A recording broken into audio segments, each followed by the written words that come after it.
اہل بیت اطہار کیا اہل سنت کا عقیدہ ان کے متعلق معصوم ہونے کا ہے؟ اہل سنت کے ہاں بشر کے اندر، انسانوں کے اندر صرف انبیاء کرام علیہ الصلوۃ والسلام کی جماعت معصوم ہے، بس فل سٹاپ۔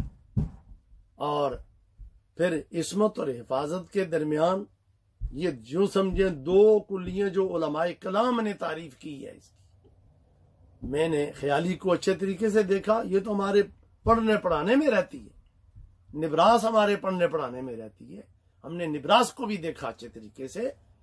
صاحب نبراس نے تو کمال کر دی ہے، 360 علوم میں ماہر، یہ عظیم عالم اہل سنت و جماعت کا رئیس المتکلمین، انہوں نے نبراس کے اندر دودھ کا دودھ پانی کا پانی کر دیا۔ معصوم کی انہوں نے تعریف جو کی ہے اس کو آنکھیں کھول کے پڑھا جائے تو پھر پتہ چل جاتا ہے معصوم اور محفوظ میں فرق صاحب نبراس نے کر دیا ہے۔ تو معصوم صرف نبیوں کی جماعت ہے، اور اس پر تحقیقی بات ہم نہیں اب آج کر رہے، ہم صرف یہ کہہ رہے ہیں اہل سنت کا یہ عقیدہ ہے معصوم صرف انبیاء کرام علیہ السلام، صحابہ کرام اور اہل بیت اطہار محفوظ ہیں۔ اور آج اگر حضرت خاتون جنت رضی اللہ تعالی عنہا کی معصومیت کی گردان جہاں پڑی جاتی ہے وہاں یہ لوگ بیٹھے ہوئے دیکھیں، افسوسناک بات ہے کہ ان کے ایسے پتہ چلتا تھا ان کے منہ میں زبان ہی نہیں رہی، یہ تو فرض تھا کہ اسی وقت وہاں ٹوکا جاتا اور بند کیا جاتا کہ یہ تم کیا کہہ رہے ہو، معصوم کا وہ معصومہ ہے، یہ تو اہل سنت، یہ تو شیعہ کا عقیدہ ہے۔ تو پھر ہم یہ کہہ سکتے ہیں یا وہ لوگ شیعہ ہو چکے ہیں یا پھر وہ لوگ اہل سنت کے نقصان کے لیے وہاں چپ رہے اور شیعہ کو خوش کیا جا رہا تھا۔ ہمارے محدث اعظم پاکستان رحمہ اللہ تعالیٰ تو ان کے ہاتھ میں ہاتھ نہیں دیتے تھے، اگرچہ وہ ارباب حکومت ہوں پھر بھی۔ تو یہ کیا ہے؟ تو معصوم کے نعرے لگانے اور پھر حضرت خاتون جنت رضی اللہ تعالی عنہا کہ معصومیت کے عنوان سے ان کی کانفرنسز کرنی، یہ اہل سنت کے خلاف ہے، اور اہل سنت کا ان کے ساتھ کوئی تعلق نہیں ہے۔ اور عوام اہل سنت اس پر نظر رکھیں، کون کون لوگ اس میں ملوث ہیں جو اس طرح کی کانفرنسیں کروا رہے ہیں اور ان کے اندر جو جا رہے ہیں ان کو دیکھیں پہچانیں۔ یہ اہل سنت کے ساتھ ان لوگوں کا کوئی تعلق نہیں ہے، اہل سنت کا یہ عقیدہ نہیں ہے۔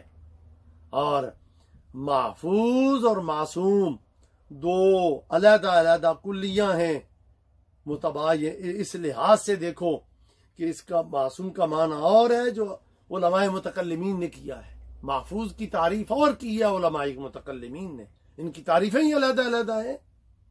تو پھر ان کو کہنا جی کہ یہ ایک ہی کچھ ہیں، یہ بہت بڑی خرابی ہے اہل سنت کے لیے۔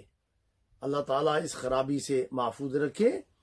اور اس کے ساتھ ہم یہ بھی کہیں گے کہ اہل سنت کو یہ بہت بڑا نقصان ہوا ہے، اور اس نقصان کی کوئی ذمہ داری قبول کرے۔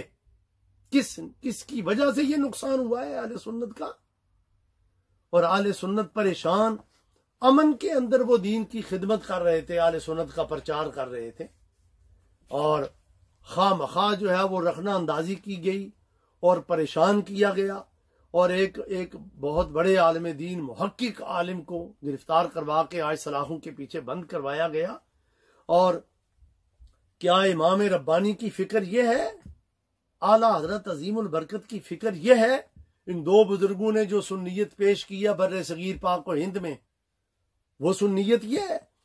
مجدد الفسانی رحمہ اللہ کی سنیت مکتوبات شریف اٹھا کے دیکھو، وہاں آپ کیا فرماتے ہیں؟ یہ خطا اجتہادی کا مسئلہ بھی وہاں آپ کو سمجھ آ جائے گا۔ اعلیٰ حضرت فتاوی رضویہ میں کیا فرما رہے ہیں یہ مسئلہ بھی وہاں سمجھ آ جائے گا۔ اور یہ سنیت پر ظلم ہے، خدمت نہیں ہے، سنیت پر ظلم ہے۔ آؤ امام ربانی کی طرف، میں تمام نقشبندی آستانوں کو دعوت دینا چاہوں گا کہ امام ربانی کی طرف لوٹ کے آ جاؤ، اور میں خراج تحسین پیش کروں گا شرق شریف کے آستانے کو، جن کے فیض یافتہ کئی سید آستانے ہیں، جن میں کہلِ حوالہ شریف بھی ہے، جن میں کرما والا شریف بھی ہے، ان کو بھی سنے کیا انہوں نے اظہار خیال فرمایا، اور ان کے اوپر جو ان کا آستانہ ہے مرشد خانہ کوٹلہ شریف، ان صاحبزادوں کو بھی میں خراج تحسین پیش کروں گا۔ یہ آستانے، آج آستانے چپ نہ رہیں، جو چپ ہیں میں انہیں بھی کہتا ہوں وہ بھی بولیں، یہ بولنے کا وقت ہے، شرعی ذمہ داری ہے وہ بولیں، سنیت کا مسئلہ ہے، یہ کوئی ایک آصف جلالی کی بات نہیں ہے، سنیت کی بات ہے۔ اور اس وقت سادات کرام بھی بول اٹھے ہیں۔ اب دیکھیں کہ حضرت پیر طریقت رابر شریعت پیر سید میر عبد الواحد بالگرامی رحمہ اللہ تعالی، ان کے آستانے سے اہل علم بولے ہیں، وہ سادات نہیں ہیں۔ اور ہندوستان کے اندر کئی سادات بولے ہیں، اور پھر ہندوستان کے اندر جو ہمارا مرکز اہل سنت و جماعت کا بریلی شریف ہے وہ بھی بول اٹھے ہیں۔ اب دیکھو بریلی شریف کے نے تو حکومت پاکستان سے مطالبہ کیا ہے ان کی آزادی کا، شرم کرو شرم کرو، مر کے ڈوبو، جو علامہ جلالی کو گرفتار کرنے میں شامل ہیں وہ مر کے ڈوب مریں، کہ بریلی شریف والے آزادی کا رہائی کا مطالبہ کر رہے ہیں اور تم لوگ گرفتاری کے اندر اور ان کو جو ہے دھکیل رہے ہو، شرم کرو۔ اور اس پر آپ دیکھیں کہ اعلی حضرت کی درگاہ سے بھی یہ واضح پیغام آ گیا اور مطالبات آ رہے ہیں۔ نیپال پور کے علماء نے مطالبہ کیا ان کی آزادی کا، بر صغیر پاک و ہند کے علماء نے مطالبہ کیا، اور میں یہ کہوں بجا ہوگا امام ربانی کی روح مطالبہ کر رہی ہے آصف جلالی کو رہا کیا جائے، اعلی حضرت کی روح مطالبہ کر رہی ہے آصف جلالی کو رہا کیا جائے۔ میں کہتا ہوں ان کی روحیں تڑپ رہی ہیں، ہمارے اکابرین کی روحیں، کہ جو علم بردار ہے حقانیت کا، اہل سنت کی عظمت کا، اہل سنت کا جو محافظ ہے، اس کو اندر کروایا۔ اور گورنمنٹ آف پاکستان کو خیال کرنا چاہیے، اہل سنت اس وقت پریشانی میں ہیں، اور علامہ آصف جلالی صاحب کو فوراً باعزت رہا کیا جائے۔